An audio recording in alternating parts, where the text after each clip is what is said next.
港券商界一夜變天，劉鑾雄用一場教科書級別嘅瘋狂跑路，俾全港資本上咗最狠一課，連夜捲走500億巨款。關停300間公司斷尾求生，踩住無數從業員嘅飯碗，喺保鏢簇擁下倉皇登機，將精緻利己4個字刻入咗骨子裏。呢一度邊度係商業大佬嘅急流勇退，分明係畏罪出逃嘅倉皇逃竄。背後藏住嘅避稅黑料同法律原罪，終究瞞唔住啦。劉鑾雄呢位喺香港商界叱咤風雲數十年嘅傳奇人物，一向都係媒體追逐嘅焦點。從早年靠吊線生意起家，到中環股市成為令人聞風喪膽嘅股市狙擊手，再到跨界佈局房地產、傳媒等多個領域，一手打造出龐大嘅商業帝國。佢嘅每一步動作都備受矚目。可呢一次，佢卻突然甩出咁狠辣嘅操作，褪去所有光環，只剩狼狽逃竄嘅不堪。據知情人士透露，早喺出逃前數月，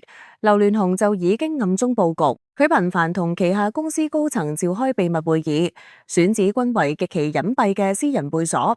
安保措施密不透風，外人根本無從靠近。有內部人士爆料，呢啲會議嘅核心議題，正係圍繞公司資產快速變現同業務全面收縮展開。會上嘅劉鑾雄面色冷峻，語氣強硬，要求各部門必須喺最短時間內完成資產清算同公司關停工作，冇任何商量嘅餘地，仿佛早已預判咗自己嘅窮途末路。與此同時，劉鑾雄嘅私人生活亦出現咗諸多反常跡象。以往熱衷於穿梭各類社交場合嘅佢，突然大幅減少公開露面嘅次數，就算偶爾現身，都係行色匆匆，同身邊人幾乎零交流。而佢嘅妻子甘比原本係社交圈嘅活躍人物，當時亦變得低調內斂，極少出現喺公眾視野中。種種唔合常理嘅舉動，早已為呢一場驚天跑路埋下伏筆。只係外界仲被蒙喺鼓入邊，以為呢一位商業巨鱷喺度醞釀新嘅佈局。下定決心出逃之後，劉鑾雄即刻啟動咗一場瘋狂嘅套現行動。佢名下嘅300家公司，橫跨房地產、金融、貿易等多個領域，宛如一張覆蓋香港商界嘅龐大網絡。但係為咗籌措足夠資金，佢毫無猶豫地選擇將呢啲公司盡數關停，全然唔顧數萬員工嘅生計，亦都唔顧合作夥伴嘅利益。根據相關數據顯示，劉鑾雄通過拋售資產、轉讓股權等手段，喺短短幾個月內便成功套現超過500億資金。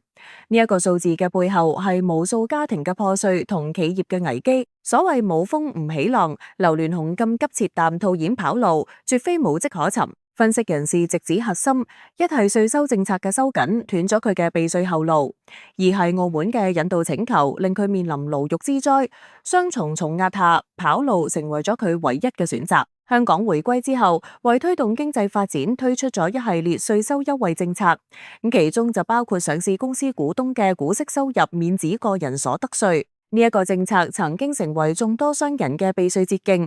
劉鑾雄就係其中嘅受益者。佢長期透過分紅嘅方式獲取收入，以此逃避納稅義務，靠住鑽政策漏洞瘋狂斂財。然而，隨住國家對稅收制度嘅不斷完善，呢一個政策漏洞逐漸被堵死。劉鑾雄心裏好清楚，一旦政策全面收緊，佢將會面臨巨額嘅稅款補繳，多年積累嘅財富可能會大幅縮水，呢個係佢絕對接受唔到㗎。雪上加霜嘅係，劉鑾雄早年捲入嘅一樁法律糾紛，亦令佢承受住巨大嘅壓力。佢曾經因為牽涉澳門歐文龍貪污案，被判處5年半監禁。雖然靠住各種手段暫時逃過牢獄之災，但如今澳門警方已經再次向香港提出引渡請求，呢個意味住佢好可能終究難逃法律嘅制裁。內憂外患之下，逃離香港似乎成為咗佢唯一嘅選擇，就算要背上千古罵名。據目擊者回憶，劉鑾雄出逃當晚，其位於香港半山嘅豪宅周圍戒備森嚴。多架黑色豪車一早停喺門口，一班身穿黑衣、身材灰糊嘅保鏢喺四周來回巡邏，眼神警惕，但掃視住每一個角落，宛如喺為一場見不得光嘅交易保駕護航。夜晚10點左右，劉鑾雄同甘比喺保鏢嘅簇擁下走出豪宅，前者面色凝重，步履匆匆，毫無往日商業巨鱷嘅從容；後者緊隨其後，臉上毫無表情，睇唔出係無奈定係默認，兩人迅速登上轎車，車隊隨即啟動，朝住香港國際機場疾馳而去。途中，車隊曾經遭遇幾次小規模交通堵塞，每次保鏢都會即刻落車，同交警緊急溝通協調，強行打通一條逃亡通道。抵達機場嘅時候，一架私人飛機早已喺跑道上待命。劉鑾雄同甘比冇絲毫停留，徑直登機，仿佛身後有洪水猛獸喺度追趕。伴隨住飛機引擎嘅轟鳴聲，呢一架載住巨額財富同滿係原罪嘅飛機緩緩升空，消失喺茫茫夜色中，只留下一地狼藉。而喺香港嘅另一端，各大媒體已經聞訊而動，紛紛派出記者趕往機場同劉鑾雄嘅豪宅採訪。可當記者哋趕到現場時，只係見到一片空蕩嘅景象以及忙碌嘅警方。面對記者嘅追問，警方亦只係簡單回應：我哋亦都了解緊情況，目前暫時冇更多資訊可以透露。呢一場驚心動魄嘅出逃行動中，甘比嘅態度同舉動亦成為外界關注嘅焦點。知情人士透露，甘比起初並唔同意劉鑾雄嘅出逃計劃，佢認為咁樣做唔單止會令佢哋失去喺香港打拼多年嘅一切，仲會面對巨大嘅輿論壓力同法律風險。喺劉鑾雄做出決定嘅前幾日，甘比曾經多次同佢爆發激烈爭吵，喊住勸佢放棄呢一個冒險嘅計劃，重新思考應對之策。你難道就唔考慮我哋嘅未來咩？咁樣做會令我哋成為眾矢之的。甘比聲淚俱下淡喊道，可劉鑾雄早已經心意已決，冷冷回應：而家冇其他選擇，唔走嘅話，我哋都會萬劫不復。雖然百般阻攔無果，出逃當晚，甘比仍然懷住滿心嘅無奈同擔憂，選擇陪喺劉鑾雄身邊。或許喺佢心入邊，終究仲係對劉鑾雄有住深厚嘅感情，唔願意喺佢最艱難嘅時刻棄佢而去。但亦有人猜測，佢不過係為咗守住自己嘅財富，唔願意成為被拋棄嘅棋子。劉鑾雄嘅出逃就好似一粒投入香港社會嘅重磅炸彈，瞬間引爆輿論風暴。各界人士眾說紛紜，觀點呈現兩極分化。一部分人痛斥其行為係典型嘅逃避責任，佢喺香港賺得盆滿缽滿，靠住榨取市場紅利積累巨額財富，但係唔願意為國家同社會盡一份力，反而靠住各種手段避稅，赤裸裸地損害國家利益。如今面對法律追責，就腳底沒有，跑路將爛攤子留俾人收拾，實在令人唔齒。一位市民喺接受採訪時憤怒地表示，呢一種唯利是圖嘅商人眼中只有自己嘅利益，根本唔顧國家同社會嘅死活，必須受到嚴厲譴責，令佢為自己嘅行為付出代價。另一部分人則對劉鑾雄表示同情，認為佢亦都係被逼無奈。喺香港嘅商業環境入邊，佢承受嘅壓力同風險太大啦。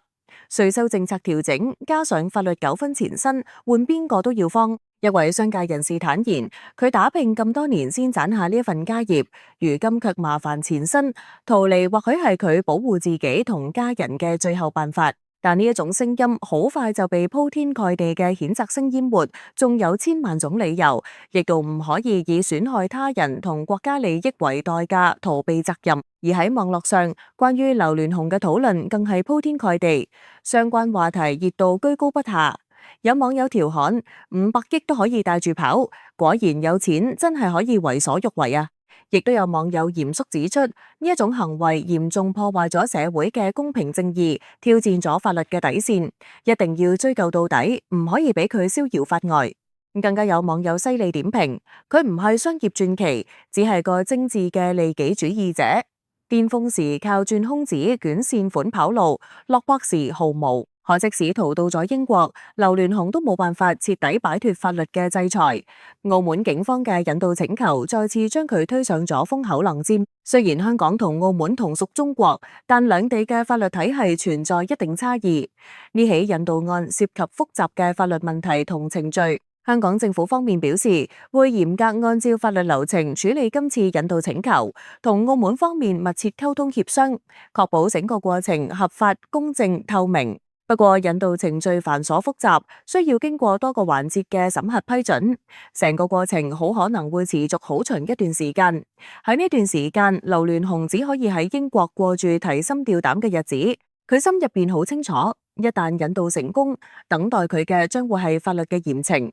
而佢喺英國嘅資產亦可能因為呢一場法律糾紛被凍結查封，到時唔好話享受財富，能唔能夠保住自由都未可知。劉鑾雄嘅出逃唔單止徹底改變咗自己嘅命運，亦俾親手打造嘅商業帝國帶嚟咗毀滅性打擊。300家公司一夜之間關停，導致大量員工失業，無數家庭失去經濟來源，眾多業務陷入停滯。同呢啲公司有合作往來嘅夥伴亦慘遭牽連，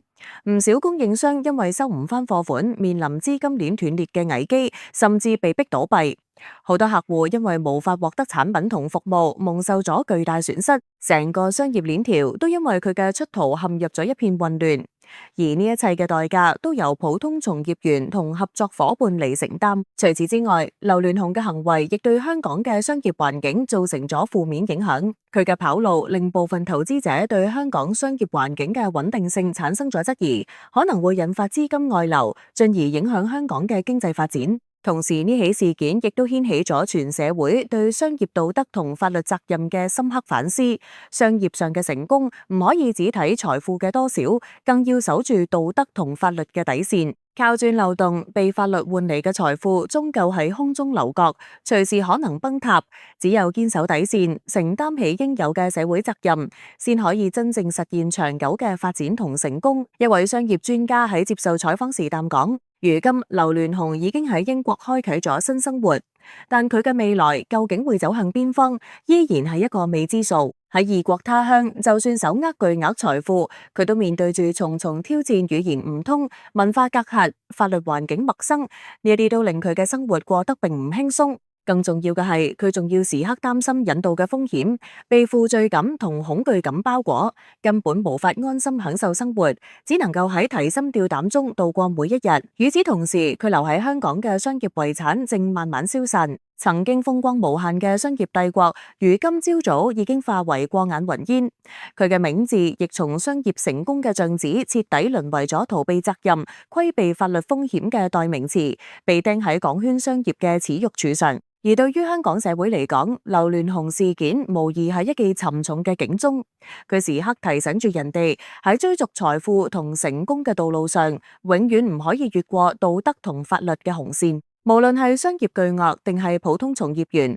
都要敬畏法律，堅守底線，承擔起應有嘅社會責任。否則，再輝煌嘅成就亦會化為泡影，再巨額嘅財富亦無法換來安穩嘅人生。呢一場轟動全港嘅商界風暴就好似一出充滿爭議嘅大戲，唔單止牽動住香港民眾嘅心，亦引發咗全球範圍內嘅關注同討論。劉鑾雄嘅出逃徹底改變咗自己嘅人生軌跡，亦俾香港嘅商業同社會留下咗深遠嘅影響。未來佢究竟能唔能夠逃脫法律嘅制裁，重新開始新嘅生活，定係終究要為自己嘅所作所為付出沉重嘅代價？